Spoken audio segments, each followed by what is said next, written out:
안녕하세요. 임경덕입니다. ADSP 47의 기출풀이 바로 시작하겠습니다. 이번 문제들도 예상 가능한 범위 안에서 좀 잘 출제가 되었던 것 같은데요. 어떤 문제들이 있었는지 또 어떤 또 어려운 문제들이 있었는지 같이 한번 이야기해 보겠습니다. 항상 말씀드리지만 ADSP 시험 100점 받기 참 어렵습니다. 현실적인 목표는 항상 70점이고요. 공부 시간이 많고 더 많은 것들을 배운다고 해서 이게 점수가 금방금방 올라가는 게 아니죠. 그래서 단기간에 빠르게 공부해서 빨리 합격하고 오히려 실무 같은 것들을 더 하시는 걸 추천드리고 있습니다. 그런 점에서 이번 47회 같은 경우에 1과목, 2과목 좀 수월하게 나왔던 것 같고요. 한 과목에서 좀 어려운 문제들이 조금 애매한 문제들이 출제되긴 했습니다만 아마 큰 문제는 없지 않을까 생각하고 있습니다. 파트 1, 파트 2, 1과목, 2과목은요. 평이한 문제들이 많으니까 조금 빠르게 짚고 넘어가 보겠습니다. 먼저 1번 암묵지, 형식지 관련 내용인데요. 제가 위에 SECI 모델이라고 하는 이름을 아예 넣어놨습니다. 누군가가 만들어 놓은 모델에서 SECI 순으로 공통화, 표출화, 연결화, 내면화 절차를 거쳐서 암묵지와 형식지의 어떤 전달 과정을 이야기하고 있었죠. 정답은 바로 1번이고요. 다음으로 넘어가서 DIKW 항상 나오는 것인데 보통 DIKW 네 가지를 한 지문씩 넣어 놓고 그 중에서 데이터에 해당하는 거 하고 뭐 널리지, 지식에 해당하는 것이 무엇이냐를 묻는 문제들이 많았었는데요.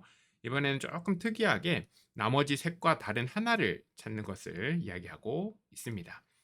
그래서 나머지 세 개는 정보라고 볼 수 있을 것 같고요. 4번은 정보에서 조금 한 발 더 나아간 지식에 해당하니까 정답은 4번입니다. 3번 데이터베이스의 특성에 대한 설명을 묻고 있는데요.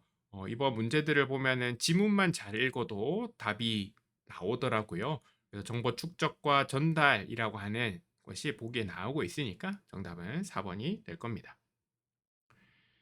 이 문제 같은 4번 문제 같은 경우에도 이미 지문 속에 답이 있죠. 다른 사람이 알 수 없게 만드는 거니까 익명화라고 볼 수 있습니다. 제가 문제를 복원하다 보면 일부러 좀 설명을 해야 되니까요. 문제나 지문 같은 것들을 조금 자세하게 달아놨고 그다음에 영어 표현 같은 것들도 그대로 다 붙어 있어서 훨씬 더 쉬울 수 있는데요. 실제 문제에서는 이게 뭐 영어로 나올지 한글로 표현이 되어 있을지 또 지문이 얼마나 자세할지 아닐지는 그때그때 다르니까 좀 감안하셔야 될 것 같습니다. 5번 문제입니다. 빅데이터의 특징 3V가 있는데요. 영어가 달려 있으니까 더 쉽죠. 네, 가용성은 3V에 해당하지 않습니다. 6번으로 넘어가서요. 연관 분석 이야기가 나오는데요. 우리 파트 1에 보면 첫 번째 과목에서 보면 아주 일반적인 데이터 분석과 관련된 이야기들을 하면서 어떤 상황에 어떤 분석 방법을 쓸 수 있는지를 묻는 문제가 나올 수도 있습니다. 그래서 데이터 분석이 실제로 이야기들이 많이 나오는 건 파트 3이긴 하지만 3과목이긴 하지만 1과목에서도 이런 기본적인 컨셉, 기본적인 개념을 묻는 것이 나올 수 있고요. 4번을 보면은 연관 분석은 변수 간 선형적인 상관관계를 파악하는 분석 방법이다라고 나와 있는데 이거는 연관 분석보다는 상관 분석이라든가 혹은 선형회귀 모형에 해당한다라고 볼 수 있습니다. 정답은 4번입니다. 다음으로 넘어가서 7번인데요. 여기서 군집 분석, 뭐 분류 분석, 소셜 네트워크 분석, 연관 규칙 학습 이런 이야기들이 나오고 각각의 주제에 대한 설명으로 옳지 않은 것을 찾으라라고 되어 있는데요. 1번에 나와 있는 설명은 일반적인 최적화의 문제겠죠. 군집 분석은 최적화하는 거리가 머니까 1번이 답이 됩니다. 빅데이터의 위기 요인 체감하고 계신가요? 네, 사생활 침해랑 뭐 책임 원칙 훼손, 데이터 오용 같은 문제들이 있고 그거에 대한 대응 방안, 통제 방안 이야기가 우리 가이드에도 책에도 다 나와 있는 내용인데요. 그 중에서 옳지 않은 것을 모두 고르라라고 되어 있습니다. 그래서 옳은 것을 고르다 보면 1번이 답인 것처럼 실수할 수도 있는데요. 옳지 않은 것을 찾아야 되니까 4번 나다가 옳지 않으니까요. 4번이 정답이 됩니다.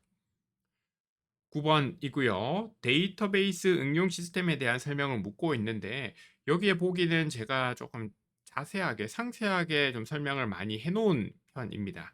그래서 아예 보기 자체에 트랜잭션이라고 하는 T로 시작하는 저 단어가 눈에 보이니까요. 밑에 있는 지문들 4개를 봤을 때 OLTP에 있는 트랜잭션이 있으니까 당연히 정답은 3처럼 보일 텐데요. 나머지 것들이 어떤 개념을 가지고 있는지 책에 정리가 되어 있으니까 한번 꼼꼼히 다시 한번 살펴보시면 좋겠습니다. 데이터 사이언티스트에게 요구되는 역량에 대한 질문인데요. 항상 이런 문제들은 되게 좀 뻔한 경우들이 많죠. 다 갖춰야 됩니다. 어느 것 하나 쏠리지 않고 모든 역량들을 골고루 갖춰야 되고 균형을 잡아야 된다. 이게 아주 기본적인 방향이고요. 2번을 보면은 항상 뭐 어디에 집중해야 되고 이건 중요하지 않다 이야기하는 것. 항상 이게 잘못된 표현이겠죠. 잘못된 말이 될 거니까 정답은 2번입니다. 이렇게 파트 1 빠르게 한번 10문제 살펴봤는데 크게 어렵지는 않았을 것 같습니다. 바로 파트 2로 넘어가 보시죠. 데이터 분석 기획입니다. 데이터 분석 기획으로 가보면 좀 외울 것들이 좀 많죠. 외울 것들이 많아서 내가 아무리 데이터 분석을 열심히 했다 하더라도 이 우리의 책, 그렇죠? 수험서를 살펴보지 않거나 아니면 기출 문제를 풀어보지 않았다라고 하면 좀 맞추기가 어려운 문제들이 대부분입니다. 그러면 파트 2의 10문제 또 빠르게 살펴보시죠. 분석 기획 단계에서 해야 할 것을 묻고 있습니다. 분석 기획 단계는 말 그대로 기획, 아직 실행되지는 않은 거고요. 한 적도 없는 거, 혹은 했던 것일 수도 있는데 이거 어떻게 할지 계획을 잡는 거죠. 가늠을 하는 단계입니다. 근데 여기서도 지문을 잘 읽어보면 답이 있는 게요. 네. 이미 시작부터 기획 단계부터 최대한 복잡하고 정교한 모형을 설계를 한다. 이건 아닌 거죠. 기획을 할 때는 방향을 설정을 해야 되기 때문에 주제를 잡거나 목표를 설정하고 뭐 어떤 식으로 풀어 나갈지 어떤 후보 알고리즘들이 있는지를 찾는 작업들을 해야 합니다. 그래서 2번은 적절하지 않은 것이죠. 12번에서 데이터의 형태, 뭐 정형 데이터냐 비정형 데이터냐 묻는 것들 자주 등장하고 있고요. 비정형 데이터의 대표적인 게 로그 데이터죠. 예를 들어서 여러분의 뭐 집이나 방에서 우리가 온도를 측정하는 센서가 있다라고 해보면 그런 센서들이 어떤 값을 만들어내냐면요. 글자로 연결되어 있는 값들을 만들어내게 됩니다. 예를 들어서 오늘 날짜 같은 것들이 있겠죠. 그래서 2025년 뭐 11월 11일이다. 그리고 여기 시간 같은 것들을 붙여가지고 여기에 뭐 오전 11시 30분이 있는데 여기에 위치 뭐 01번이라고 하는 위치에서 센서 뭐 아이디를 봤을 때 뭐 D1번이 있는데 여기서 측정된 온도 값이 25.3도다. 이런 텍스트를 만들어내거든요. 그럼 이거를 뭐 데이터베이스 단에서 자르기 작업을 합니다. 이만큼은 날짜와 시간이구나. 이만큼은 위치라든가 뭐 센서 정보구나. 마지막에 3개 있는 붙어 있는 애가 실제로 온도니까 이걸 잘라내서 10으로 숫자로 바꾸고 10으로 나누면 온도 값이 되는구나 이렇게 파악을 하거든요. 그래서 IoT 센서에서 들어오는 값들은 이 텍스트 한 줄을 그대로 어떻게 분석에 활용하거나 그대로 데이터베이스에 쌓을 수는 없는 거죠. 파싱이라고 하는 쪼개기 작업, 뭐 형식 바꾸기 작업들이 필요한 비정형 데이터입니다. 그래서 정답은 1번이 됩니다. 다음 문제로 넘어가서 데이터 탐색과 관련된 이야기가 나오는데요. 이것도 말 그대로 탐색 과정이니까 탐색에 적합하지 않은 거 하나 바로 눈에 보입니다. 탐색 단계부터 벌써 이미 뭐 데이터 분석을 어떻게 해야 될지 확정을 지을 수는 없겠죠.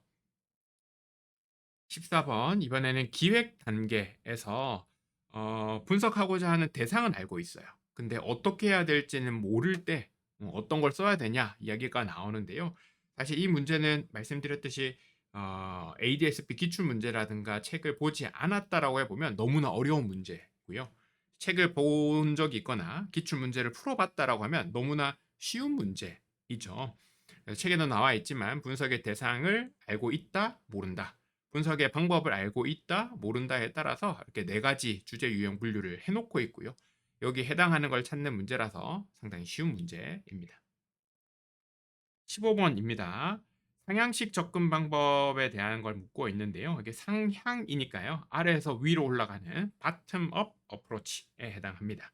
bottom up approach이기 때문에 밑에서부터 위로 올라가죠. 이 지문을 제가 뭐 만들다 보니까 나머지 것들이 뭐 말이 될지 안 될지는 모르겠지만 정답 문항을 보면 4번인 거죠. 밑에서 위로 올라간다라고 하는 건 뭐냐면요. 우리가 데이터부터 아주 기본적인 것부터 시작을 한다라는 거죠. 뭐 확정된 게 없는 상태에서 데이터가 어떻게 생겼는지, 데이터에 어떤 특징이 있는지를 살펴보고, 탐색적 데이터 분석 같은 것들을 해보고, 거기서 관계 같은 것들을 찾아보고, 거기서 주제를 선택을 해보고요. 여러 개 주제 중에서 또 괜찮아 보이는 것들을 선택을 해서 가보고, 그다음에 그 별로다 싶으면 또 다른 주제로 옮겨가는 이런 방식을 우리가 상향식 접근 방식, 밑에서부터 위로 올라가는 방식이라고 말합니다. 근데 여기서 4번에서는 문제가 미리 설정되어 있다. 이건 아닌 거죠. 문제가 미리 설정되어 있어서 그대로 따라가는 거를 우리가 보통 하향식 탑다운의 방법이라고 합니다. 그러니까 사장님이 이 작업을 해라, 이런 분석을 해라 라고 시킨 거를 하는 거. 이미 다 정해져 있는 거죠.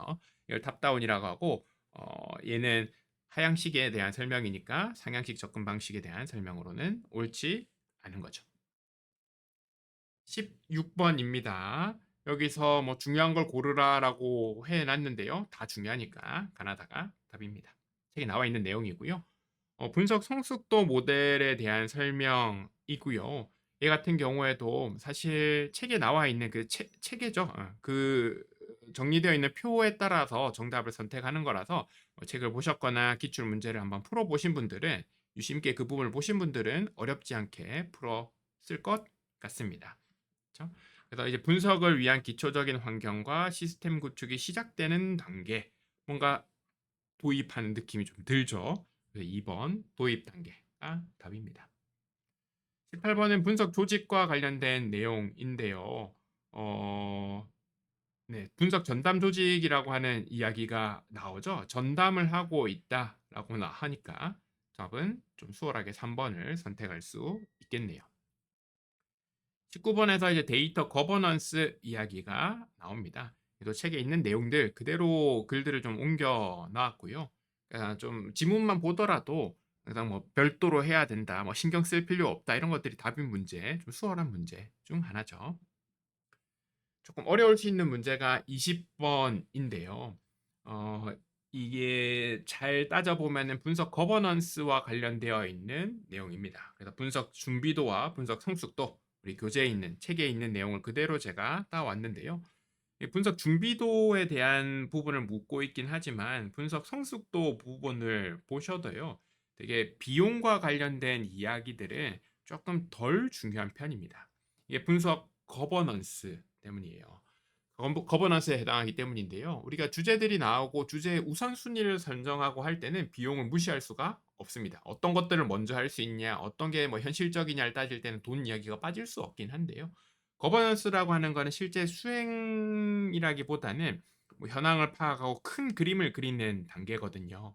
큰 그림을 그리는 단계에서는 돈은 조금 덜 중요한 편입니다. 그래서 평가 여기 6대 평가형에 포함되지 않는 것은 4번이 답이 됩니다. 이렇게 조금 빠르게 파트 2까지도 살펴봤는데요. 파트 2의 내용들도 크게 어렵지 않은, 크게 뭐 이슈가 될 만한 것은 없었던 것 같습니다. 물론 제가 지문을 재구성을 하면서 문항을 복원을 하면서 조금 더 힌트들을 많이 넣고 조금 더 자세하게 설명하긴 했지만 되게 기출 문제를 많이 보셨다면 크게 어렵지 않았을 것 같아요. 다음으로 가볼까요? 항상 어려운 데이터 분석 파트 세 번째 과목입니다. 세 번째 과목에서는 제일 많은 30개의 문항이 출제되고 있고요. 반복되어서 출제되는 문항들도 있고 조금 새롭게 나오는 것들도 있습니다. 되게 새롭게 나오는 문항들, 그 다음에 좀 내용이 많고 지문이 많은 내용들이 좀 어려운 문제들인데요. 30개 문제를 모두 맞춰야 통과하는 시험이 아니죠. 그러니까 여러분 현실적으로 잘 판단하셔가지고 조금 어려운 문제들은 틀려도 큰 문제는 없을 겁니다. 대신 쉽고 명확한 문제들 있죠. 걔네들은 놓치면 안 되겠죠. 어떤 문제들이 출제되었는지 같이 보겠습니다. 척도에 대한 이야기가 나옵니다. 책에도 말씀드렸지만 사실 이 척도 이야기는 이 시대와는 조금 맞지는 않는 이야기이긴 한데요. 그래도 문제에선 자주 출제되고 있으니까 우리가 개념들을 좀 잘 따져볼 필요가 있습니다. 절대적 0점이라고 하는 표현이 나오는데요. 예를 들어서 우리가 온도 같은 것들은 0도가 있을 수 있긴 하지만 얼마든지 0을 기준으로 더 아래로 내려갈 수도 있죠. 더 위로 올라갈 수도 있죠. 네, 그런 애들이 3번에 해당하는 뭐 등간척도 개념에 적합할 거고요. 이 절대적 0점이 존재한다라고 하는 것은 비율척도라고 볼 수 있습니다.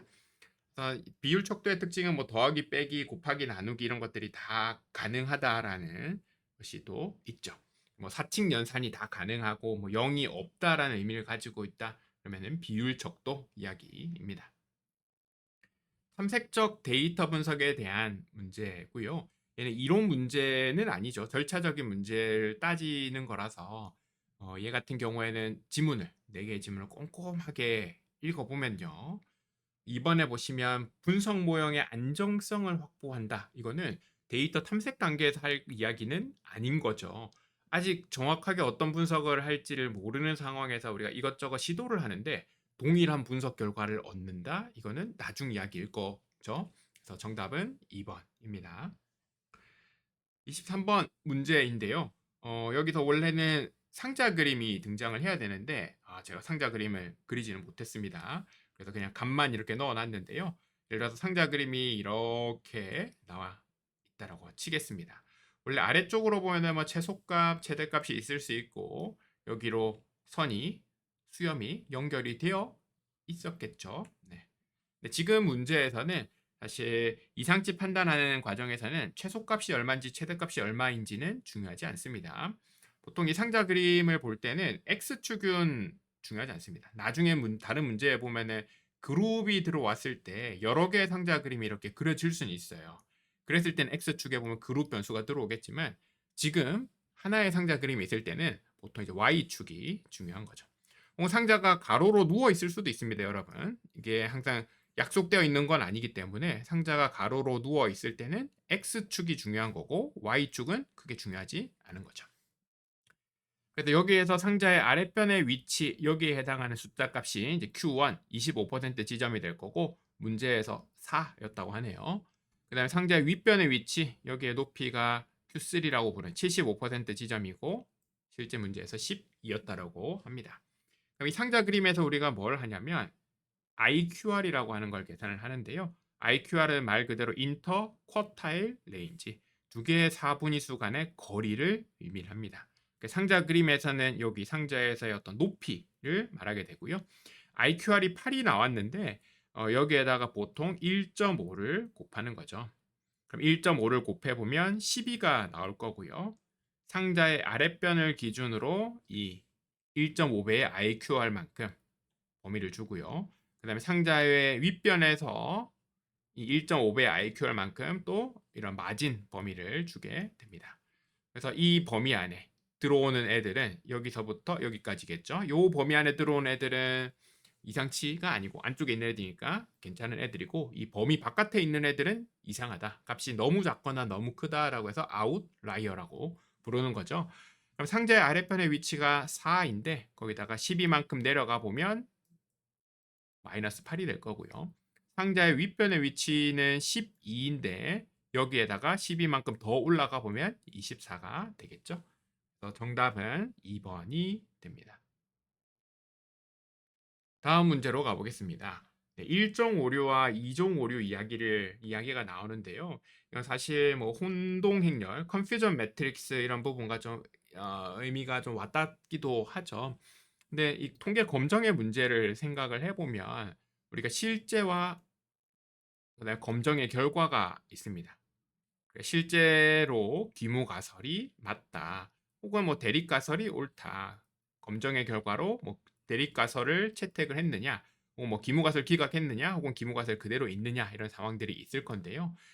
네 가지 경우를 봤을 때 실제로 것과 검정의 결과가 좀 일치하는 부분들이 있고 그다음에 일치하지 않는 부분들이 있습니다. 예를 들면 실제로 귀무가설이 맞는데 H0가 맞는데 이걸 실제로 검정의 결과로 봤을 때 우리가 잘못해서 대립가설이 옳아요, 뭐 귀무가설 기각한 경우들이 있겠죠. 여기를 우리가 보통 타입 1 에러라고 부르고 있죠. 그렇죠? 반대의 경우를 타입 2 에러라고 부르고 있습니다. 이게 표가 여기 위쪽에 실제가 있냐, 뭐 왼쪽에 실제가 있냐에 따라서 위치는 좀 다를 수 있는데요. 개념을 봤을 때 제1종 오류라고 하는 것은 H0 기무가설이 맞는데 원래 우리가 알고 있던 것이 맞는데 H1이 맞는 것 같아요라고 판단한 것입니다. 그래서 이 H1 우리가 어떤 검정을 하는가, 어떤 검정 방법을 설정하는가에 따라서 타입 1 에러, 타입 2 에러가 서로 왔다 갔다 하거든요. 그래서 그런 식으로 경계를 바꿈에 따라서 결론이 안 날 수 있기 때문에 어떻게 하냐면 우리가 감내할 수 있는 타입 1 에러의 최대치를 알파라고 해서 유의 수준으로 설정을 하고 갑니다. 근데 이게 좀 어려운 문제예요. 제1종 오류가 발생할 수 있는 이게 최소가 아니고 최대 허용 확률입니다. 그래서 정답이 이제 3번이긴 하거든요. 이게 어떤 개념인지를 한번 생각을 해보면 오류는 작으면 작을수록 좋겠죠. 그래서 여기에 있는 1종 오류, 2종 오류, 보통 알파, 베타라고 부르는 것들을 둘 다 줄일 수 있으면 너무 좋을 거예요. 근데 동시에 줄일 수가 없거든요. 얘네들이 트레이드 오프의 관계, 상충 관계에 있기 때문에 둘 다 동시에 줄일 수는 없습니다. 그러면 타입 1 에러를 줄 수도 있고 타입 2 에러를 줄일 수 있는데 그럼 이게 끝이 없거든요. 그래서 하나를 고정시키는 거예요. 그래서 타입 1 에러를 고정을 시켜놓고 이 고정된 타입 1 에러에서 타입 2 에러를 최소화하는 검정 방법 이런 것들을 설정하게 됩니다. 그래서 고정되어 있는 이 에러라고 하는 컨셉을 보면 줄여야 된단 말이죠. 줄여야 되는데 타입 1 에러를 고정해놨다. 그럼 이만큼까지는 우리가 버틸 수 있다라는 거예요. 네. 근데 이것보다 더 큰 오류가 발생하는 건 안 된다. 타입 1 에러가 이 정도까지는 감당할 수 있다. 그러니까 여기 최소가 아니고 최대의 개념이 들어가게 됩니다. 전형적인 이 30개 문제 중에서 어려운 한 5개 문제 안에 드는 문제입니다. 다음 문제로 넘어가 보면은 표본 조사에 대한 이야기인데요. 그러니까 데이터 자체는 항상 변동성, 분산을 가지고 있습니다. 걔를 이제 오차라고 부를 수 있겠죠. 근데 표본 조사의 관점에서 보면 전체 조사, 그러니까 센서스가 아닌 이상 어떤 표본을 뽑는가에 따라서 결과들이 좀 달라질 수 있겠죠. 그래서 그런 오차를 표본 오차라고 부르고 있고요. 데이터 자체가 가지고 있는 어떤 오차, 그러니까 샘플링, 데이터에서 샘플을 뽑는 거에서 전체에서 모집단의 샘플을 뽑는 거 말고 기존에 있던 다른 오차들 이런 것들을 비표본 오차라고 부르는데요. 비표본 오차는 어떻게 컨트롤할 수 있는 내용이 아닙니다. 그래서 표본 추출 방법을 잘 선택을 해야 된다. 뒤에도 나오겠지만 여러 가지 방법 중에서 잘 선택을 하는 이유는 표본 오차를 컨트롤하기 위해서인 거예요. 근데 아무리 우리가 표본 오차를 컨트롤한다 하더라도 비표본 오차는 손댈 수 없는 부분이기 때문에 정답은 적절하지 않은 것은 3번이 됩니다. 26번으로 가겠습니다. 26번에는 사실 이게 답지 그림이 이미 나와 버렸는데요. 라이트 스큐라고 해서 오른쪽으로 꼬리가 긴 분포가 주어졌다고 합니다. 그렇죠? 그래서 우리가 보면 오른쪽으로 꼬리가 길다, 혹은 저는 이게 왼쪽으로 치우쳐져 있다 이런 이야기들을 좀 옛날에 배울 때 많이 생각을 했었는데요. 근데 영어 표현을 보면 라이트 스큐라고 하는 것 자체가 오른쪽으로 꼬리가 길다라는 의미를 가지고 있습니다. 그럼 우리의 연봉 같은 것들 생각하면 되거든요. 통장 잔고 이런 애들이 오른쪽으로 꼬리가 긴 분포를 가지고 있습니다. 그 상태에서 문제에서 여기 제일 봉우리에 해당하는 지점의 X 위치, 여기를 A, 그 다음에 조금 더 오른쪽으로 가서 B, 조금 더 오른쪽으로 가서 이렇게 C를 찍어 놓고 일반적인 라이트 스큐, 오른쪽으로 꼬리가 긴 분포에서 A, B, C의 평균과 중앙값, 최빈값 뭐가 들어오는 게 맞냐를 물어보는 문제입니다. A에 해당하는 요 봉우리의 꼭대기 지점을 우리가 모드라고 부릅니다.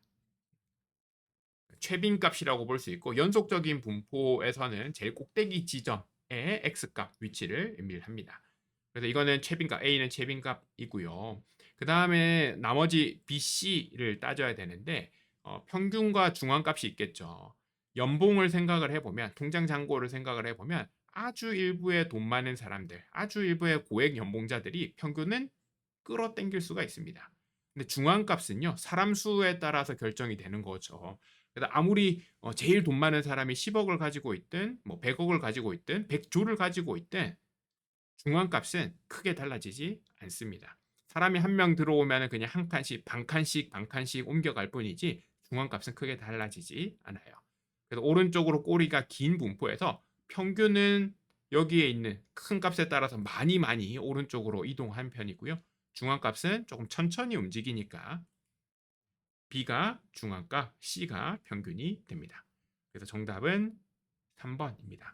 그래서 여기 답지가 나와 있긴 한데 여기서 이게 가려지고 A, B, C로 출제된 문제입니다. 27번입니다. 표본 추출 방법 묻고 있고요. 역시 책에 잘 정리되어 있는 내용이죠.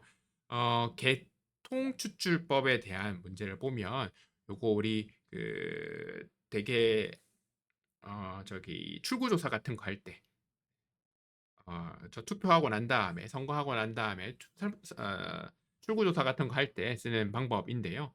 랜덤으로 관측치에 대해서 번호 같은 것들 죄송합니다. 랜덤이 아니죠. 순서대로 번호를 부여해 놓고요. 첫 번째 사람을 뽑은 다음에 그 다음에 K를 10으로 잡아서 매 10번째 사람마다 조사를 하자 이런 컨셉인 거예요. 그럼 1번 사람이 랜덤으로 만약 뽑혔다. 그 다음에는 11번 사람, 그 다음 21번, 31번 사람이 뽑히는 거죠. 근데 여기서 앞쪽에 있는 내용은 괜찮은데요. 각 구간마다 하나씩 임의로 뽑는다. 이 컨셉은 아닌 거예요. 여기서 말하고 있는 게 각 구간마다라고 하는 게 뭐 1번부터 10번 중에서 한 명을 뽑고 11번부터 21번 중 20번까지 중에서 한 명을 뽑고 이런 컨셉은 아닌 거죠. 그냥 특정한 번호가 있으면 그 번호대로 뽑습니다. 예를 들면 첫 번째에서 7번이 뽑혔다. 그러면은 그 다음에는 17번, 27번 이런 식으로 10칸씩 건너뛰면서 계속해서 뽑는 방법입니다.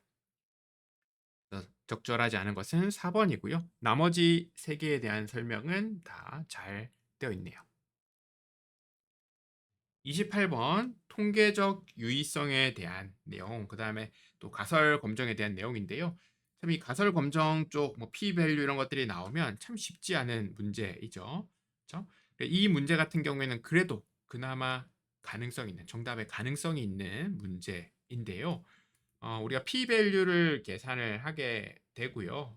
검정을 하기 전에 미리 사전에 유의 수준 보통 0.05를 설정하고 갑니다. p-value라고 하는 것이 h0를 기준으로 우리 데이터에 있는 어떤 특징, 특성, 관계가 나올 가능성인데요. h0는 항상 이야기하는 게 관계가 없다, 관련이 없다, 쓸모가 없다, 필요 없다가 h0로 잡혀 있거든요. 그러니까 관계가 없다라고 가정을 하고 차이가 없다라고 가정을 하고 데이터에서 그런 차이가 실제로 벌어질 가능성을 p-value로 계산합니다.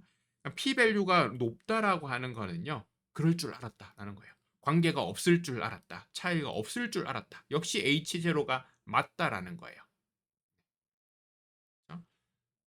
그래서 이 관계가 있고 뭔가 차이가 있을수록 p-value는 더 작게 나오게 됩니다. 여기서 문제를 잘 읽어보시면 1번이 답이 되는 거죠. p-value가 클수록 기무가설이 참일 가능성이 높다는 것을 의미를 하고요. 오히려 p-value가 작아져야지 h0를 기준으로 계산하는 확률이 아주 드문 일이다. 뭔가 잘못된 것 같다. 뭔가 실제로는 그렇지 않은 것 같다. 되면서 기무가설을 기각할 가능성이 높아집니다. 그래서 기무가설 h0를 기준으로 p-value가 계산된다라고 하는 컨셉을 잘 이해하고 계셔야 합니다. 다음입니다. 29번 문제인데요.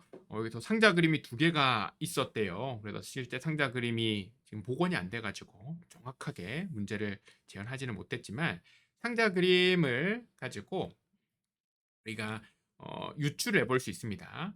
이렇게 세워져 있는 상자 그림이 있다라고 치고요. 상자 그림에 수염이 이렇게 달려 있어서 최대값, 최대값, 최소값과 최소값이 연결이 되어 있겠죠. 이런 상자 그림이 있을 수 있고요. 어떤 상자 그림들은 이렇게 아래쪽으로 깔려 있으면서 이런 식으로 위로 길게 있을 수도 있습니다. 이 첫 번째 상자 그림을 만약에 히스토그램으로 표현한다라고 해보면 중앙 값을 기준으로 위아래로 좀 펼쳐져 있고 아래쪽으로 위쪽으로 비슷한 길이로 펼쳐져 있죠. 첫 번째 것은 히스토그램으로 그려보면 곡선으로 그려보면요. 약간 이런 느낌의 가운데로 몰려있는 느낌을 가지고 표현할 수 있고요. 두 번째 걸 생각을 해보면 최소값도 아래쪽에 있고 25%도 아래쪽에 깔려 있고 중앙값도 아래쪽에 있습니다. 이건 히스토그램을 그려보면 아래쪽에 관측치들이 많이 몰려있는 상태고요. 위로 가보면 Q3라고 하는 75% 지점이 있고 최대값은 저기 멀리 있는 거죠. 그래서 오른쪽에 있는 파란색으로 그린 그래프처럼 이런 느낌, 정확하진 않습니다. 이런 느낌으로 히스토그램이 그려질 수 있습니다. 이 과정에서 뭐 사분위 범위 같은 이야기들도 나올 수 있는데요. 그래서 상자 그림을 보고 우리가 관측치들이 히스토그램을 그렸을 때 혹은 관측치들이 어느 쪽에 몰려 있을지, 중심 쪽에 몰려 있을지, 왼쪽에 치우쳐서 있을지, 오른쪽으로 치우쳐서 있을지를 판단할 수 있습니다. 그거를 바탕으로 4개의 지문 중에서 뭐 옳은 것을 적절하지 않은 것을 찾는 문제네요. 얘는 정확한 상자 그림을 복원을 못해서 제가 뭐랄까요 확실한 답을 드릴 수는 없지만 상자 그림이 있다라고 했을 때 방금 설명드린 방법으로 파악할 수 있을 겁니다. 주성분 분석에 대해서 묻고 있는데요. 주성분 분석은 원래 있던 변수들을요, 기존 변수들을 선형결합, 가중평균을 구해가지고 새로운 변수를 만드는 방법입니다. 근데 이때 특징은 성분들끼리는 서로 남남이게 만들어요.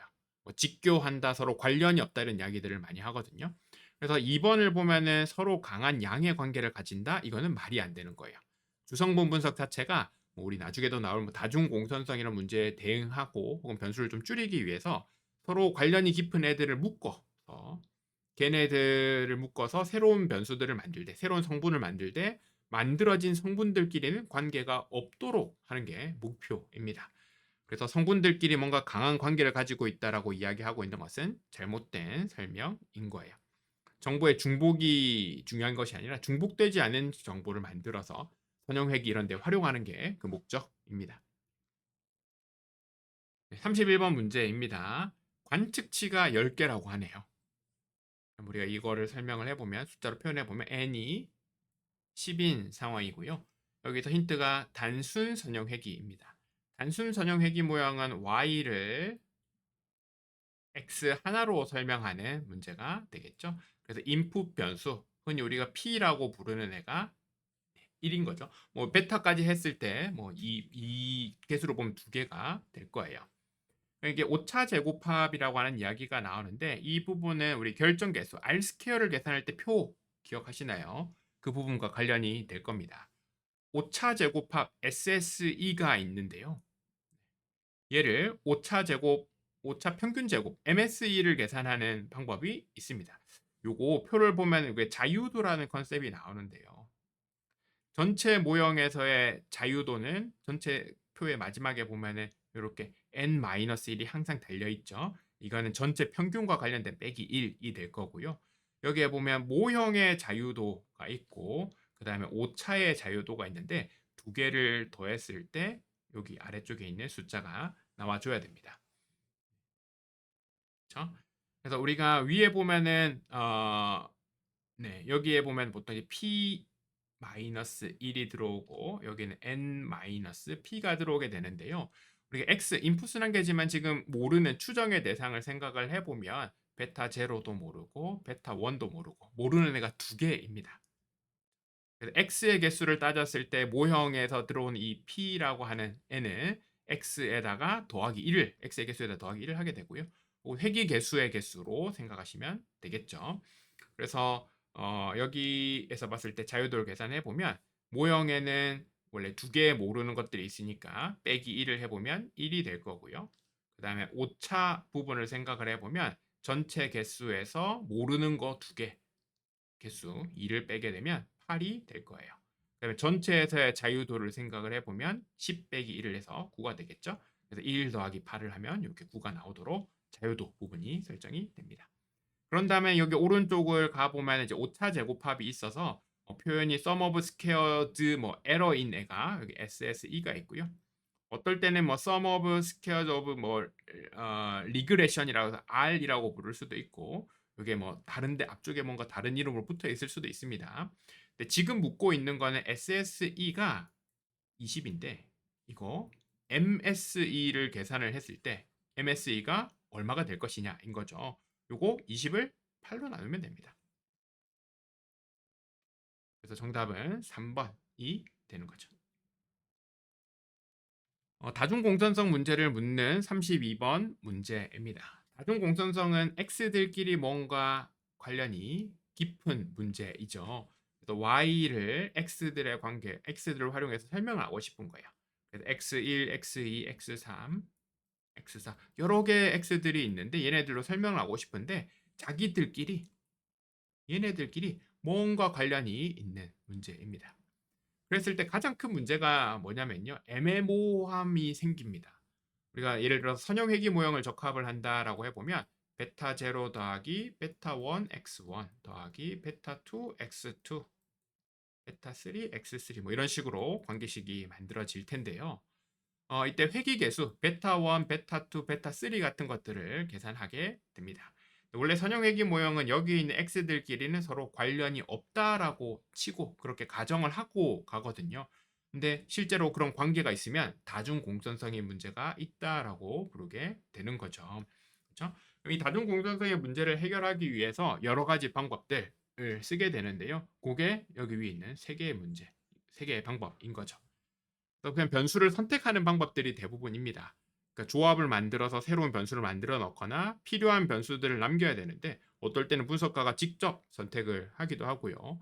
이런 리찌나 뭐 라쏘 이런 애들을 쓰게 되면 조금 뭐랄까요?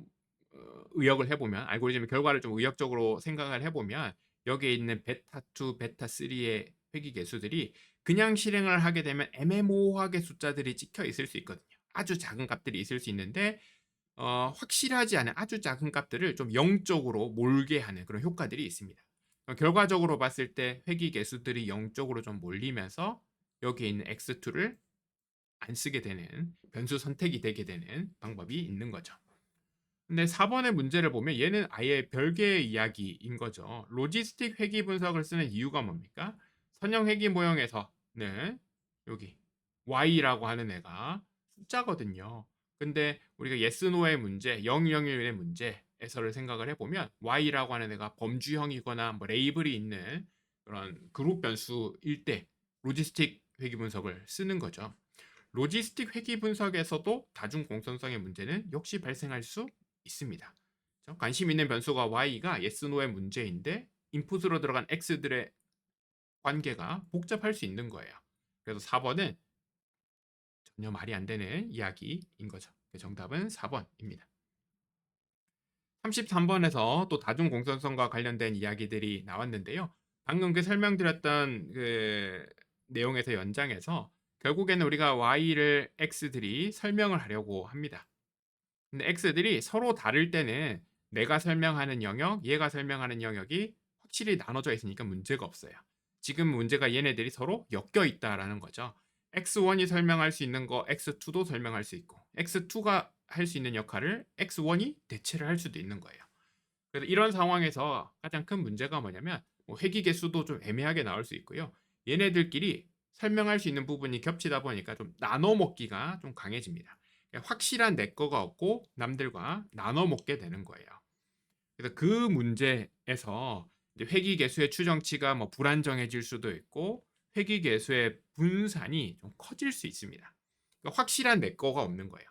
내 거가 확실할 때는 회귀 개수도 확실하게 계산이 될 거고 그 말은 숫자로 표현해 보면 분산이 작게 나온다라는 거거든요.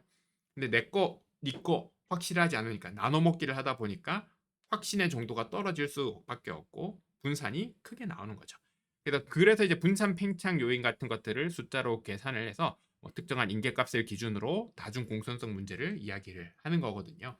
그래서 1번에서는 앞쪽에 있는 이야기는 맞는데요.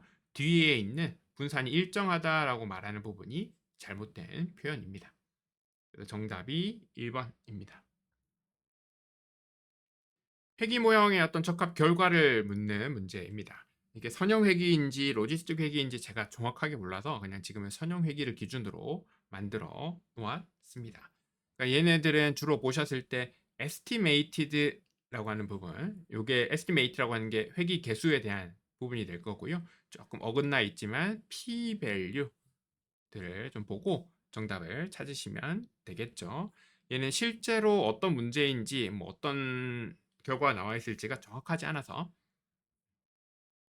정답만 보고 갈 텐데요. 여기 앞쪽에 y가 있을 거예요. y가 있고 베타 0 더하기 베타 1 x1 베타 2 x2가 있겠죠. 여기에 private yes라고 하는 애가 x1이니까 이렇게 들어갈 거고요. 그 다음에 탑 어쩌고가 x2가 될 거니까 얘가 또 이렇게 들어갈 거예요. 근데 계산된 회귀 개수들을 보면 여기가 베타 1이 12.65, 그 다음에 베타 2가 0.12가 될 거고요. 이 수식 안에서 우리가 설명을 하면 되겠죠. 그래서 private yes라고 하는 거는 원래는 private이라고 하는 어떤 범주형 변수가 있었을 거예요. 그래서 yes 아니면 no의 값을 갖는 private이라는 변수가 있는데 걔가 yes이면 1 아니면 0인 거죠. 그래서 합격률이든 뭐 졸업률이든 무언가 y라고 하는 애가 있는데 요거 회귀 개수가 양수다라고 하는 거는 private yes면 1이니까 그럴 경우에 y 값이 더 높아진다라는 의미를 가지고 있는 거죠. 탑 10 이야기도 마찬가지일 거예요. 회귀 개수가 양수니까 얘가 1이면 혹은 저 비율이 높아지면 y 값도 높아진다라고 해석할 수 있습니다. 이게 정확한 숫자를 가지고 계산을 하는 문제가 나올 수도 있지만 이런 방향성을 묻는 거죠. 네, 방향성을 묻는 문제에서 회귀 개수의 양수, 음수, 부호를 한번 잘 보시면 좋을 것 같고요. 지금은 뭐 p-value 쪽을 보면은 다 통계적으로 유의미하다라고 나와 있죠. 이게 뭐2 곱하기 10의 마이너스 16승이니까 아주 작은 숫자인 거죠. 통계적으로 유의미하다라고 하는 것도 나와 있으니까 지금은 문제가 없지만 혹시라도 나중에 다른 문제가 나왔을 때는 요 p-value 부분도 한번 잘 보시면 좋겠습니다. 35번 문제 또 비슷한 문제인데요. 여기서도 똑같은 방식으로 우리가 판단을 할 수 있을 거고요. 여기서 이제 p-value 부분을 보면은 마지막에 있는 이 변수, 이 x3 변수에 대한 p-value가 0.05보다 크게 나온 거죠. 자, 그럼 이 변수는 y를 설명할 때 중요하지 않은 변수입니다. 그럼 중요하지 않은 변수들은 우리가 판단을 하게 됩니다. 그대로 둬도 문제가 없습니다. 근데 통계적으로 유의미하지 않은 변수를 또 제거를 할 수도 있는 거죠. 모형들을 적합을 할 때 보면 간결성의 원칙들이 있습니다. 필요 없는 것들은 최대한 덜어내는 게 또 간결하고 심플하고 좋으니까요. 그러면은 유의하지 않다. 4번의 문제를 보면 질문을 보면 유의하지 않다까지는 괜찮아요. 그럼 이 모델의 최종 회귀식은 이 변수를 빼고 다시 한번 모형 적합을 해서 나오는 회귀 개수로 설명을 해야 됩니다. 근데 지금은 나와 있는 위에서 계산된 식을 그대로 활용하고 있죠. 최종 회귀식이 아닌 거예요. 정답은 4번이 됩니다. 네, 36번입니다. 시계열과 관련된 것들, 개념을 묻는 문제들이 등장을 하고 있고요. 여기서 백색 잡음과 관련된 내용이 대표적인 정상 시계열에 해당하는 거죠. 사실 우리가 시계열 모형들의 특징을 보면은 항상 스테이셔너리라고 하는 정상성 여부를 따지게 되는데 거의 정상성 여부라고 하는 건 화이트 노이즈, 그 랜덤한 효과 있죠. 그거에 가깝게 나와야 정상 시계열이라고 보는 거예요. 이것만 보더라도 우리가 시계열 데이터 분석이 얼마나 어려운 방법인지 알 수 있습니다. 거의 랜덤과 다를 바 없는 패턴, 그 데이터 안에서 뭔가 패턴을 찾는 작업을 하게 되는 거죠. 나머지 것들은 다 문제가 없는 설명이고요. 두 변수 간의 상관관계를 본다 이야기를 하고 있습니다. 근데 이게 그냥 상관관계라고 표현을 했을지 실제로 그냥 관계 이야기를 했을지는 모르겠는데요. 상관관계라고 하면은 피어슨 상관계수, 스피어만 상관계수가 나올 수 있고요. 사실 결정계수라고 하는 것도 우리가 단순 선형 회귀 모형을 생각을 해보면 이렇게 생겼겠죠. 여기에 들어가 있는 x와 y의 관계 혹은 x로 y를 얼마나 설명할 수 있는가를 묻는 계산하는 거기 때문에 결정 개수도 일종의 어떤 관계의 정도를 측정하는 숫자라고 볼 수 있습니다. 카이 제곱 통계량 같은 경우에는 우리 표 있죠. 범주형 데이터의 분석에서 표에서 예를 들면 뭐 성별과 뭐 합격률, 합격 여부를 가지고 뭐 성별별로 합격 여부가 관계가 있냐, 차이가 있냐 이거 볼 때 카이 제곱 통계량 활용하거든요. 얘도 일종의 관계를 확인할 수 있는 거인 거죠. 그래서 여기서 어떤 지문이 나왔을지에 따라서 조금 더 꼼꼼하게 봐야 되긴 하는데요. 피어슨 상관계수도 그렇고 스피어만 상관계수도 그렇고 얘네들은 일단은 두 변수가 일단 숫자인 거를 가정을 하고 갑니다. 두 변수의 관계가 선형이 아니다 이야기가 나오고 있는데요. 피어슨 상관계수는 대표적인 이제 선형의 관계를 찾는 거죠. 피어슨 상관계수 아무리 이렇게 완벽한 곡선의 관계로 점들이 찍혀 있다 하더라도 피어슨 상관계수는 여기서 직선의 관계에 얼마나 가깝냐를 따지다 보니까 1은 안 나오는 거죠. 이거 좀 애매하네요. 이렇게 되어 있도록 하겠습니다. 근데 스피어만 상관계수들은 뭐 순서를 활용하고 순위 같은 것들을 활용한 애들이죠. 요런 이렇게 곡선의 관계, 완벽한 곡선의 관계로 단조 증가하는 거, 꺾이지 않고 계속해서 일단 올라가기는 하는 거, 이런 관계에서 상관계수가 1이 나오도록 설계가 되어 있는 거죠. 여기에 뭐 곡선 형태의 단조 증가, 단조 감소 이런 이야기는 제가 추가로 넣어 놓은 거고요. 별다른 이야기가 없으면 보통 상관관계, 뭐 상관계수 이야기가 나오면 피어슨과 스피어만 상관계수 둘 중에 하나를 묻는 거고, 피어슨은 조금 더 뭐 선형의 관계 혹은 뭐 모수적 이런 이야기가 나오면 피어슨이고요. 비모수라든가 비선형 이런 이야기가 나오면 스피어만 상관계수가 답이 됩니다. 아리마 이야기가 나왔습니다. 아리마는 크게 보면은 AR과 I와 MA가 들어가 있는데요. 이 I가 차분, 얼마나 차이를 계산하는가입니다. 우리가 주가가 있습니다. 주가가 뭐 어떤 종목이 100원이었다가 110원이 되었다가 120원이 됐다. 다음 날 얼마가 될까요를 분석하기도 하지만 변화량을 가지고 모형을 적합을 할 수 있다라는 거거든요. 그래서 100원에서 110원이 되었다. 그럼 더하기 10인 거죠. 그 다음에 또 120원이 되었다. 그럼 또 이것도 더하기 10이겠죠. 그 다음에 얼마가 될 것 같냐? 계속해서 더하기 10이니까 그 다음에도 더하기 10이 되지 않을까요? 하면서 130원이 될 것 같은데요. 설명할 수 있겠죠? 이게 차분의 개념입니다. 주가의 실제 값의 흐름이 아니라 주가의 어떤 변화량을 가지고 모형적합을 하겠다라는 거죠. 그렇죠? 그래서 거기에서 바로 말하고 있는 내용이 2번이 될 거고요. 이 알고리즘에 대한 설명 부분이 2번에 되게 됩니다. 그래서 제일 중요한 게 사실 차분이거든요. 차분을 몇 번 할 것이냐, 안 할 것이냐, 0번, 혹은 한 번을 할 수도 있는 거죠. 변화량을 볼 것이냐, 혹은 약간 가속도의 느낌으로 두 번을 해가지고 모형적합을 할 수도 있는 거예요. 그러니까 차분을 한 다음에 AR과 MA를 따지는 작업을 하기 때문에 순서가 맞지 않습니다. 4번이 정답입니다.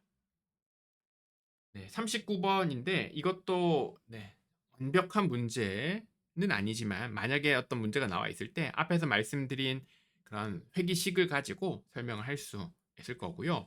소득이라고 하는 애가 모형에 포함되어 있다. 그러면은 X에 인컴이라고 하는 애가 하나 들어가 있다라는 거죠.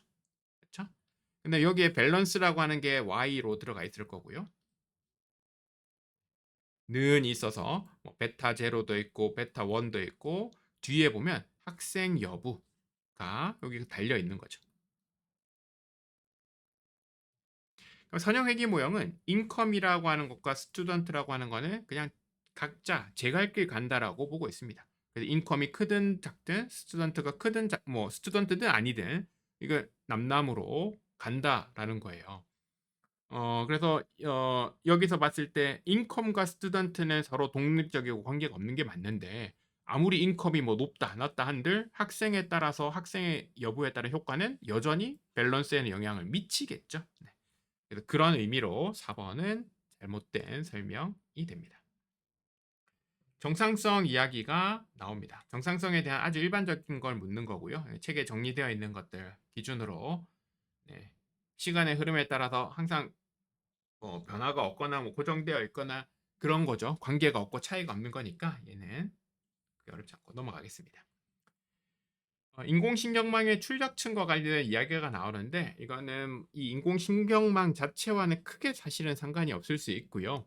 소프트맥스의 그냥 활성화 함수 요거입니다. 얘는 뭐 다른 머신러닝 기법에서도 활용할 수 있는 거고요. 소프트맥스라고 하는 것 자체가 확률 중에서 가장 높은 걸로 선택을 하겠다인 거예요. 딥러닝의 문제를 생각을 해보면 개일 확률, 어떤 이미지가 들어왔을 때 여기에 들어가 있는 동물이 개일 확률이 90%고 뭐 고양이일 확률이 1%고 사자일 확률이 뭐 1%다 이런 식으로 확률들이 있을 때 가장 확률이 높은 개로 판단을 하겠다라는 거거든요. 그래서 요 과정에서 확률들의 어떤 이런 확률의 문제, 비율의 문제로 바꾸기 위해서 활용하는 게 소프트 맥스라고 하는 활성화 함수고요. 걔가 보시면 뭔가 전체를 더한 것 중에서 그 특정 클래스의 값으로 비율을 계산하는, 확률을 계산하는 요게 소프트 맥스의 어떤 역할입니다. 그래서 41번의 문제에서 답은 3번이 되고요. 다음으로 가겠습니다. 앙상블 기법에 대해서 묻는 문제입니다. 자주 좀 출제가 되고 있는 것 같아요. 오늘날 정형 데이터 쪽에서 알고리즘들을 보면 거의 다 앙상블 기법, 트리 앙상블 기법들을 쓰고 있다 보니까 이 문제들이 항상 자주 나오는 것 같습니다. 조금 어려울 수 있고 헷갈릴 수 있는 개념이고요. 특히 이제 부스팅과 관련된 개념들이 좀 많이 어려운데 사실 동일한 가중치를 부여한다 이것만 보고 정답을 쉽게 찾으신 분들이 있을 거예요. 근데 이게 동일한 가중치라고 하는 개념이 조금 잘 따져야 됩니다. 예를 들어서 그 부스팅에도 여러 가지 알고리즘들이 있는데 에이다 부스트 같은 것들은 모형을 하나 만들어요. 우리가 약한 학습기 러너라고 표현을 하게 되면 위크 러너라고 하는 표현을 가지고 있는데 모형을 하나 만든 다음에 여기서 잘 분류되고 잘못 분류되고에 따라서 관측지 행에 대해서 가중치를 바꾸는 알고리즘 그런 애들 에이다 부스트 이런 애들이 있습니다. 걔는 이것과 상관없는 이야기예요. 얘는 지금 무슨 이야기를 하고 있냐면 개별 모델 하나하나에 대해서 가중치 이야기를 하고 있습니다. 그래서 에이다 부스트는 사실 모델에 대한 가중치의 개념보다는 조금 관측치, 잘못 분류된 관측치에 대한 어떤 가중치의 개념이 조금 더 강하고요. 근데 에이다 부스트든 나중에 뭐 GBM이든 이런 애들도 특징들이 뭐냐면 모형들을 이어붙이기를 합니다. 첫 번째 모형을 하나 만들고 두 번째 모형을 만들고 세 번째 모형을 만들 거예요. 모형이 여러 개일 때 얘네들을 뭐 단순히 더해가지고 하냐 그런 게 아니고요. 각각의 모형마다 여기에 가중치를 계산을 합니다. 각각의 모형에다가 얼마나 가중치를 줬을 때 실제로 y 값이 더 잘 설명이 되는지를 따지는 절차들이 다 들어가 있습니다. 그 이야기예요. 그래서 관측치에 대해서 가중치를 조정하는 거 말고 원래 부스팅의 기법에 보면 각각의 만든 그 위크 러너들마다 가중치를 줘서 더하기 작업을 합니다. 이것도 이런 식으로 순차적으로 세 번째를 더하고 순차적으로 네 번째 모형이 나왔을 때 가중치 네 번째 새롭게 만든 모형에 대해서 어떤 가중치를 주면 좋을지를 따지는 작업을 하게 되거든요. 그 이야기예요. 그래서 그때 가중치는 똑같지 않고 그때그때마다 계산을 해서 따로따로 적용을 하기 때문에 잘못된 설명이 4번입니다. 네, 신경망의 활성화 함수 관련된 문제들이 좀 자주 출제되고 있는 것 같은데요. S자 곡선의 형태, 요거 시그모이드 이야기입니다. 사실 시그모이드는 형태를 봤을 때 우리가 함수라고 하는 건 그런 거죠. y는 fx니까 x 값에 따라서 달라지게 되는 거예요. 그래서 x 값이 딥러닝에서 보면 인풋으로 들어올 수 있는 값이 마이너스 무한대부터 무한대까지 아주 넓은 범위의 값이 x로 들어올 수 있는데요. 여기에서 y 값을 좀 범위를 한정하고 싶은 거예요. 어떨 때는 범위를 뭐 0부터 1까지로 한정할 때도 있고 어떨 때는 마이너스 1부터 1 사이의 값으로 한정할 때도 있거든요. 근데 그때 좀 일반적이고 무난한 함수들이 이런 형태를 따르는 거죠. 보통 경계가 0이 되겠죠. 0을 경계로 S자의 느낌으로 약간 이렇게 곡선의 형태로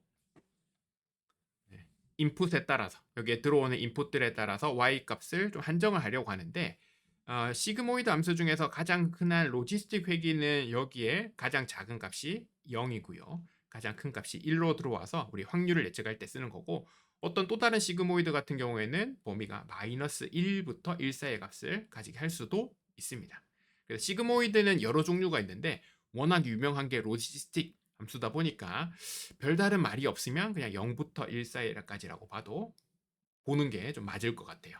엄밀하게 따지면 0부터 1 사이의 확률 값으로 변환하는 거, 요거 시그모이드 함수냐? 근데 시그모이드 중에서는 0부터 1 사이가 아닌 것들도 있긴 하거든요. 근데 항상 가장 그럴듯한 걸 찾아야 되니까 정답은 2번이 됩니다. 4번입니다. 오분류표, 컨퓨전 매트릭스가 있고요. 여기서 민감도를 우리가 계산을 해야 됩니다. 그렇죠? 민감도라고 하는 거를 이제 어떻게 계산을 할지 우리가 잘 따져야 되는데요. 민감도는 실제로 문제가 있는 것들 중에서 우리가 실제로 관심 대상에서 실제로 그런 애들 중에서 우리가 얼마나 그럴 거라고 잘 찍었는지를 따지게 되는 거죠. 민감도 계산하실 때 이 오분류표를 잘 봐야 됩니다, 여러분. 이게 기계적으로 가시면 안 돼요. 여기 실제 값이 왼쪽에 붙어 있을 수도 있고 위쪽에 붙어 있을 수도 있어요. 그렇죠? 그래서 실제 값이 어느 쪽에 붙어 있는지를 일단은 잘 체크를 하셔야 되고요. 사실 이 민감도도 그렇고 이 F1 스코어, 뭐 특이도 이런 애들 있죠. 다 관심이 있는 수준을 지정을 해야 됩니다.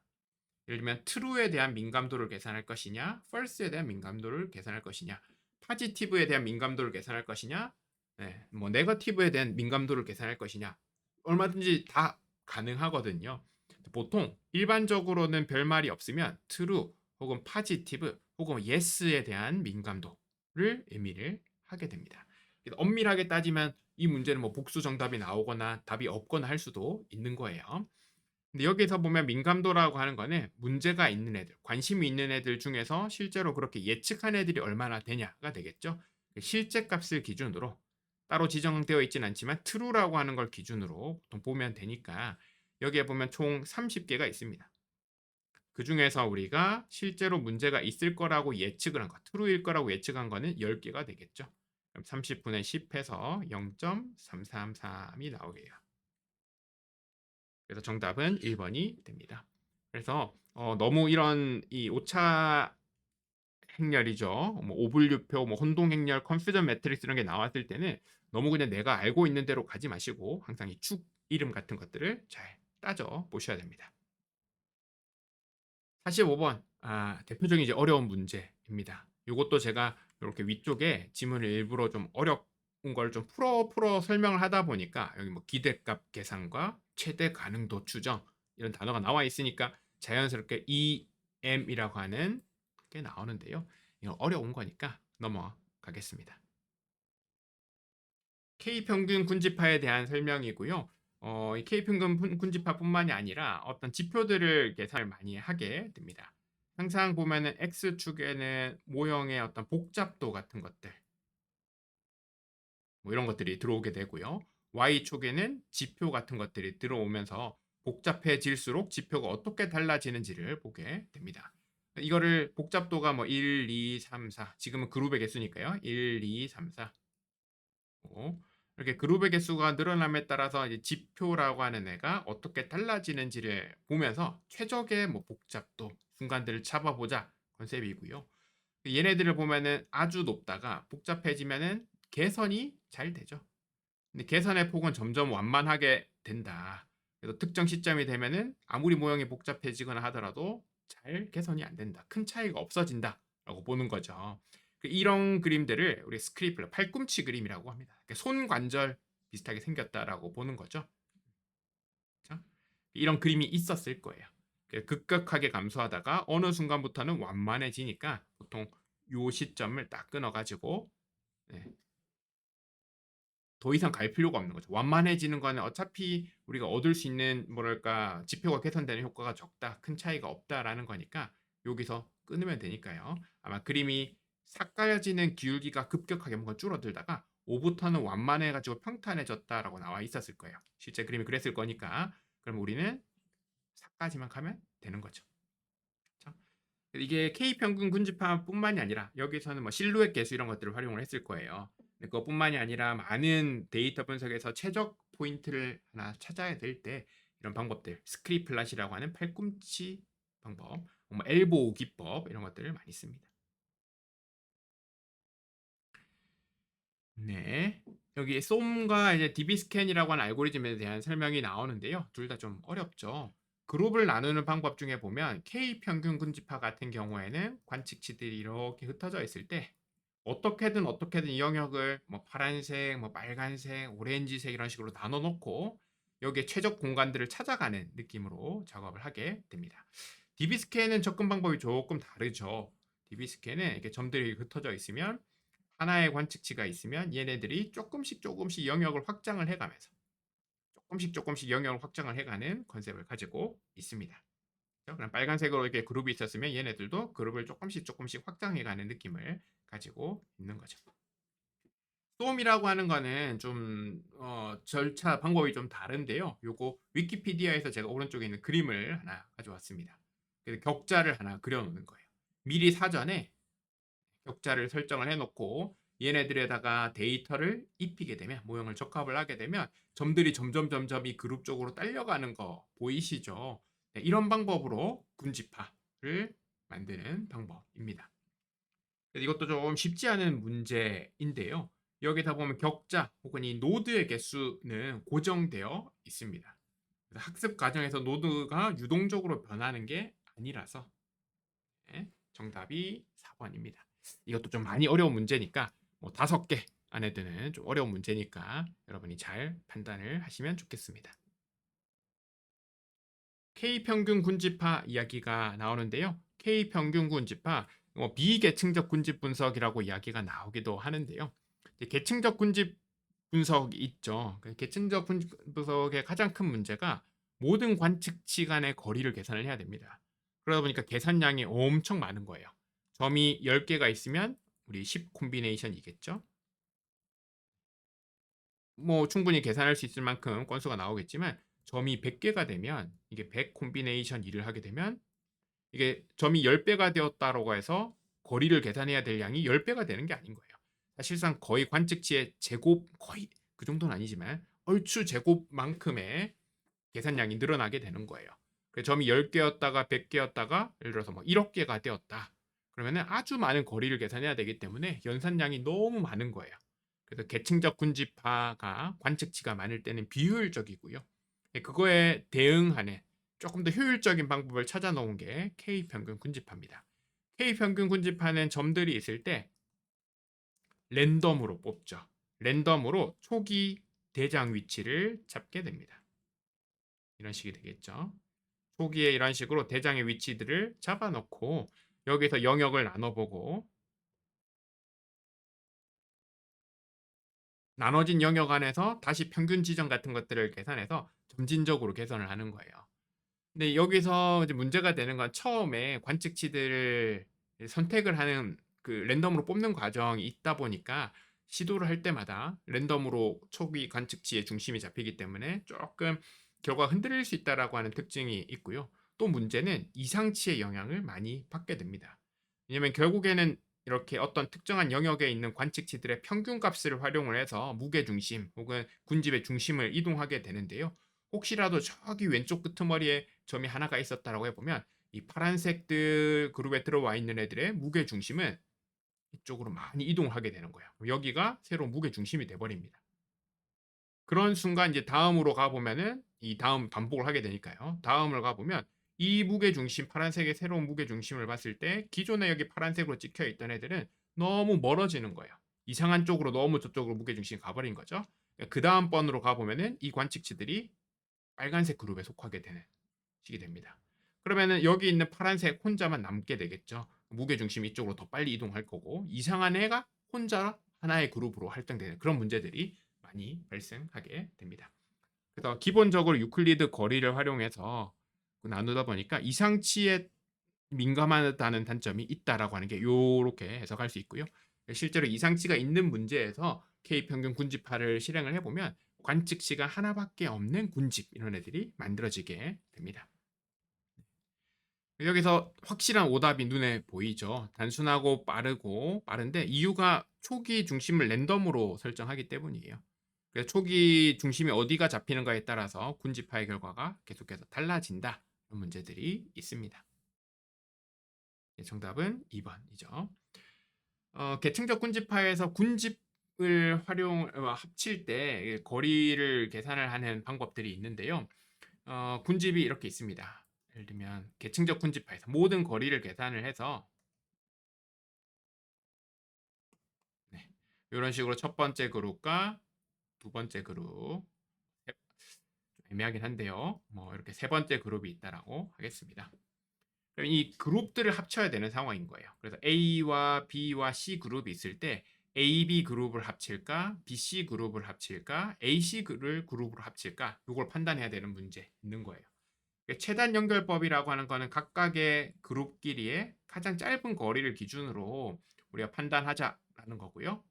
그다음에 최장은 컴플릿 링키지 같은 경우에 제일 먼 거리를 기준으로 제일 먼 거리 이런 애들이 되겠죠. 요런 애들을 기준으로 어느 게 더 가까운지를 보자가 되는 거고요. 평균 연결법은 여기 있는 관측치들끼리의 거리가 이미 다 계산되어 있으니까 그 평균 값을 가지고 계산을 해보자라는 거예요. 그래서 이 에버리지 링키지랑 헷갈리면 안 되는 게 이 그룹의 평균 중심점을 가지고 거리를 보자는 건 아니고요. 네. 이 거리들의 평균 값을 가지고 연결을 하게 됩니다. 네, 나머지 하나가 이제 와드 연결법이라고 되어 있는데요. 요게 위에 나와 있는 이 설명입니다. 우리가 군집화를 하겠다, 그룹으로 묶겠다라고 하는 거는 서로 비슷한 애들을 하나로 합쳐보겠다라는 거예요. 서로 비슷한 애들, 가까운 애들끼리 합친다라고 하는 거는 이렇게 세 개의 관측치가 있었는데 얘까지 들어와도 괜찮다라는 거예요. 왜냐하면 어차피 우리끼리는 서로 닮고 우리끼리는 가까이 있다. 무게중심 쪽으로 모여 있다라는 거예요. 아까처럼 비슷한 상황에서 이렇게 그룹이 있었는데 아주 조금 멀리 떨어져 있는 애가 이렇게 들어와서 새로운 그룹을 묶이게 되면 우리 세 명이 있을 때는 여기가 평균 지점이었는데 평균 지점이 이렇게 이동하게 되겠죠. 그럼 어떻습니까? 각각의 관측치들이 평균 지점에서 원래는 가까웠는데 더 멀어지는 문제가 생깁니다. 중심으로부터 많이 흩어져 있다라고 하는 게 이게 오차 제곱합, 뭔가 많이 떨어져 있다라는 의미가 되는 거예요. 그래서 어떤 관측치를 더 가지고 올 것이냐. 예를 들면 세 개가 관측치가 이렇게 있는데 얘를 가지고 오는 게 좋을까? 얘를 가지고 오는 게 좋을까? 두 개 중에서 꼭 하나를 선택을 해야 된다라고 했을 때 여기 있는 오른쪽 위에 있는 얘를 합치는 게 왼쪽 아래에 있는 얘를 합치는 것보다 낫다라고 하는 그 기준이 뭔지인 거예요. 그럼 이거를 이렇게 오렌지색으로 이렇게 포함하게 되면 무게 중심이 이쪽으로 이동하게 되면서 뭔가 오차, 제곱합, 무게 중심까지의 거리 같은 것들이 더 멀어지게 되는 거예요. 그럼 이 상황에서는 오른쪽에 있는 이 파란색으로 표시된 요 기능 있죠? 얘를 합치는 게 더 낫겠다라고 판단을 하게 되는 거죠. 그가 이제 와드 연결법이라고 하는 거의 이론적인 설명입니다. 그래서 좀 어렵긴 하지만 나머지 세 개에 대한 개념을 알고 계시다라고 해보면 위에 있는 설명이 그게 아니잖아요. 그럼 4번 와드 연결법을 선택할 수 있을 겁니다. 마지막 문제고요. 연관규칙 문제입니다. 그래서 우유와 커피의 지지도를 찾는 문제인데요. 지지도는 전체에서의 비율이죠. 그 지지도는 특히 방향에 차이가 없습니다. 그래서 전체 건수 중에서 우유와 커피가 동시에 들어가 있는 건수 비율을 계산하면 되고요. 그래서 정답은 2번 0.3이 됩니다. 네, 이렇게 50개 문제에 대해서 우리가 또 다 같이 한번 살펴봤는데요. 전체적으로 봤을 때 항상 어려운 문제들이 점점 더 어려워지는 경향이 있는 것 같습니다. 아무래도 기존 문제랑 겹치지 않으면서 좀 조금 변별력이 있는 문제들을 추가를 하다 보니까 어려운 문제들이 점점 어려워져서 무슨 말인지 이해조차 못하는 혹은 기존엔 중요하지 않게 생각을 했기 때문에 살펴보지 않았던 기출 문제도 등장하지 않았던 것들이 좀 생길 수 있긴 한데요. 그 나머지 문제들을 보면 거의 비슷한 문제들이 계속해서 출제되고 있는 것 같아요. 그래서 이번 47회 문제도 한번 꼼꼼히 살펴보시고 또 다음 차수 준비를 하시는 분들은 요거 바탕으로 더 좋은 결과 있기를 기대하겠습니다. 풀이 수고하셨습니다. 감사합니다.